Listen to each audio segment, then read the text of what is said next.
Et le temps presse puisque les médecins ont estimé à 6 mois avant que Vishal devienne aveugle.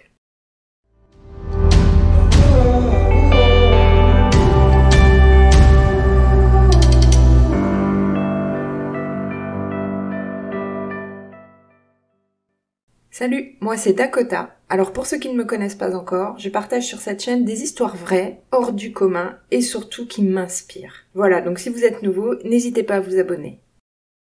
Vishal Maghraja vit sur l'île Maurice dans un petit village appelé Mahebourg. Vishal est un artiste dans l'âme. Il a toujours aimé le dessin. C'est plus jeune, pendant ses vacances scolaires, qu'il entend parler de cours de pyrogravure. Alors il ne sait pas du tout ce que c'est, mais il est curieux, donc il décide de se lancer. Vishal aime tout de suite, il trouve très vite son propre style. Il a cet élan de créativité en lui. Tellement passionné, il aura son propre atelier situé au centre même de Mahebourg, et il commence par exposer ses créations. À cette époque, la pyrogravure est encore inconnue sur l'île Maurice. Vishal est tellement passionné qu'il décide de se mettre à son propre compte pour vivre de sa passion. Les débuts sont très difficiles puisqu'il n'a même pas assez d'argent pour s'acheter le matériel nécessaire, le pyrograveur. Mais ça n'est pas ça qui va l'arrêter, au contraire. Il usera encore plus de sa créativité et il se servira d'un fer à souder, de clous, de boulons pour pouvoir graver dans les matériaux. Petit à petit, il commence à exposer ses créations dans d'autres lieux de l'île. Il s'installe aussi devant les centres commerciaux avec un stand. Les habitants sont curieux de ce nouvel art qu'ils ne connaissent pas. Alors au début, ils vendent essentiellement ses œuvres aux Mauriciens et ce sont plutôt des créations artisanales assez basiques. Mais Vishal commence à se faire connaître de plus en plus. Et puis, il propose aussi des créations personnalisées. Vous savez, en gravant des portraits ou bien les prénoms des gens, et cela plaît beaucoup. Et grâce à la vente de ses créations, il pourra finalement s'acheter un pyrograveur. Et il commencera même à gagner un peu d'argent. Sa renommée au sein des habitants de l'île grandit de plus en plus. Sa créativité est sans limite. Au fil du temps, il travaillera avec d'autres matériaux et il créera des boîtes à bijoux, des bracelets pyrogravés. Voilà, Vishal est un véritable artiste qui touche à tout. Il devient de plus en plus connu et il reçoit de plus en plus de demandes. Il sera appelé pour réaliser la décoration intérieure du club de loisirs de l'hôtel de la Plantation. Et en 2010, on va faire appel à lui, mais pas n'importe qui. Il a seulement 32 ans à cette époque, donc c'est quand même assez jeune. Et c'est le ministère des Arts et de la Culture qui le contactera pour le bicentenaire de la bataille du Grand Port. Et à cette occasion, il remporte le titre de maître artisan. En 2013, Vishal devient professeur de pyrographie dans un atelier. Il s'y sent très bien, il enseigne à des élèves de tout âge, des enfants, des adultes et de tous milieux sociaux. Petit à petit, d'autres projets commencent à mûrir dans son esprit. Il aimerait ouvrir sa propre école de pyrographie ainsi qu'un salon de tatouage. Et il dira dans une interview, je cite, « La pyrogravure représente mon tout. C'est ma passion, mon talent, et c'est cela qui me permet de nourrir ma famille. » Vishal a maintenant une réputation dans le milieu et il est vraiment reconnu en tant qu'artiste. Il vend ses œuvres sur toute l'île et même à des clients étrangers dans différents pays du monde. Et certaines de ses créations ont même été offertes en cadeau aux personnalités invitées par l'État. Voilà, donc Vishal est vraiment très heureux. Il est aussi marié à Natasha et ensemble ils ont 2 fils, Krishna et Jaïs. Il s'épanouit vraiment dans sa vie d'artiste et exerce sa passion. Mais en 2016, tout va s'assombrir brusquement. Un matin d'octobre, au réveil, il sent qu'il y a un problème avec son œil gauche. Il voit trouble. Il frotte son œil mais ça ne change rien, c'est même pire. Sa vision est de plus en plus floue. Il se dit que ça va passer.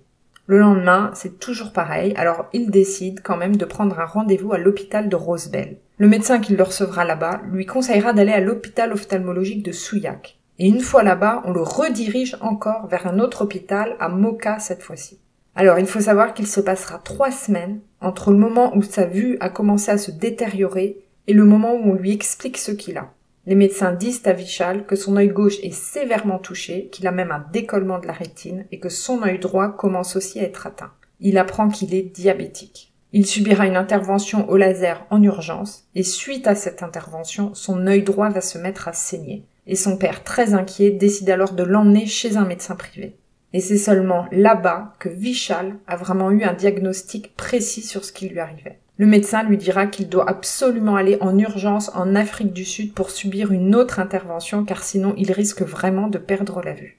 Par contre, à l'hôpital qui l'a opéré au laser, on lui le déconseille. Alors je ne sais pas, mais je suppose que certains d'entre vous ont déjà été confrontés à cette situation où les médecins ont des avis divergents. À titre personnel, j'ai connu ça il y a une vingtaine d'années environ. Certains chirurgiens me conseillaient vivement une opération du dos très délicate, quand d'autres me disaient non, surtout pas. Finalement, j'ai vraiment eu la chance parce que je suis tombée sur une équipe formidable qui m'a évité l'opération. Et même encore aujourd'hui, je suis dans cette situation pour d'autres problèmes de santé. Alors, en tant que patient, on fait confiance aux médecins, du moins on essaye, mais parfois c'est difficile, entre l'inquiétude sur la maladie, la santé, et alors en plus, quand les médecins ne sont pas d'accord entre eux, ça devient vraiment compliqué. Donc là, j'imagine Vishal qui est en train de perdre la vue de plus en plus, et d'un côté, on lui conseille d'aller en Afrique du Sud, de l'autre, on lui dit non, et pendant tout ce temps, la maladie gagne du terrain. Finalement, il se décide pour l'Afrique du Sud, mais gros problème, l'opération coûte 250 000 roupies, ce qui équivaut à 5 800 € à peu près. Donc l'opération est assez frais, sans compter qu'en plus il y a les frais médicaux post-opératoires plus l'hébergement sur place. Vishal n'a pas du tout l'argent nécessaire et en plus il ne peut plus travailler à cause de sa vue. Et c'est là qu'il va y avoir un très bel élan de solidarité. Ses amis, sa famille et même des artistes vont tout faire pour essayer de réunir la somme nécessaire pour financer l'intervention et le déplacement en Afrique du Sud. Il y aura un concert organisé avec des artistes bénévoles, des expositions d'œuvres d'artistes aussi qui seront vendues beaucoup moins cher pour que les fonds puissent aller à Vishal, et il y aura également de nombreux dons privés. Et en même temps, durant tout ce temps-là, même si Vishal ne peut plus travailler, Vishal est un artiste, il est animé par ça. Et il est aussi un amoureux de son village. Alors il réfléchit beaucoup et il décide de créer I Love Mahaibur. C'est une boutique dédiée aux artisans de son village. Vishal a à cœur d'aider les artisans de son village. Il veut aider tous les artistes de l'île et valoriser leur travail. Il veut aussi que le magasin serve à développer l'économie de son village. Donc les artistes, les artisans venaient y exposer leurs créations et Vishal les aidait même, les accompagnait aussi dans leur démarche administrative. En parallèle, sa famille, ses amis, les artistes de l'île, tout le monde fournit des efforts et ça va marcher, puisqu'ils vont réussir à réunir la somme nécessaire pour l'intervention. Et le temps presse puisque les médecins ont estimé à 6 mois avant que Vishal devienne aveugle. Dans un article, j'ai trouvé que Vishal s'est donc bien rendu en Afrique du Sud le 12 juillet et qu'en tout, il aurait subi donc 6 interventions chirurgicales. Durant tout ce temps, il reste animé par son projet, par son magasin. Il ne se laisse pas abattre, car il veut vraiment venir en aide aux artistes de l'île, aux artisans de l'île. Il veut que la boutique soit une plateforme pour les artisans.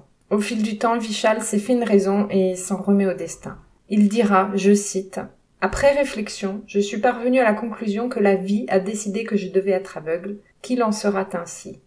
Peut-être que j'en ai assez vu. Je connaissais déjà le visage de mes enfants, de ma femme, mes proches et mes amis, des personnes qui comptent pour moi. Alors si je ne devais plus voir, cela importait peu.